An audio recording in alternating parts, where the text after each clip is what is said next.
അസ്സലാമലൈക്കും. അപ്പോൾ ഞാൻ സിമ്പിളായിട്ട് ആൻഡ് ടേസ്റ്റി ആയിട്ട് ഒരു ചിക്കൻ ഫ്രൈ എങ്ങനെ ഉണ്ടാക്കാൻ നോക്കാം. അപ്പോൾ അതിന് ചെറിയ പീസായിട്ട് ചിക്കൻ കട്ട് ചെയ്തെടുത്തിട്ടുണ്ട്.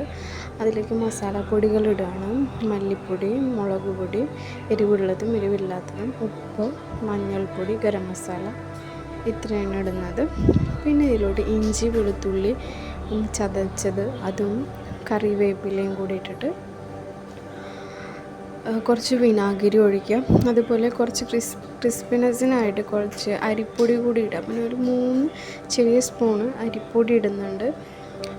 ഈ അരിപ്പൊടിയും കൂടി ഇട്ടിട്ട് മിക്സ് ചെയ്ത് കോൺഫ്ലവർ ഉണ്ടെങ്കിൽ അതും കൂടി ഇട്ട് കഴിഞ്ഞാൽ ഒന്നും കൂടി നല്ലതാണ്. അപ്പോൾ എൻ്റെ കയ്യിൽ കോൺഫ്ലവർ തീർന്നു വേണ്ടി ഞാൻ ഇടുന്നില്ല. അപ്പോൾ മിക്സ് ചെയ്യുന്നതിൻ്റെ ഇടയ്ക്ക് ഞാൻ ചില്ലി ഫ്ലെക്സ് മറന്നുപോയി. അപ്പോൾ വീണ്ടും കുറച്ച് ചില്ലി ഫ്ലെക്സും കൂടി ഇട്ടിട്ട് മിക്സ് ചെയ്ത് കൊടുക്കുന്നുണ്ട്. എന്നിട്ട് കുറച്ച് നേരം അത് റെസ്റ്റ് ചെയ്യാൻ വെച്ചു. അതിന് ശേഷം നമുക്കിത് നന്നായിട്ട് ഫ്രൈ ചെയ്തെടുക്കാം.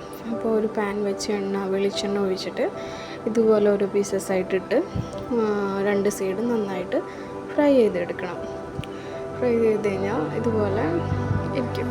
പിന്നെ 2 സൈഡും നന്നായിട്ട് ഫ്രൈ ആയിട്ട് വന്നിട്ടുണ്ട്. ഭയങ്കര ടേസ്റ്റാണിത് കഴിക്കാനായിട്ട്.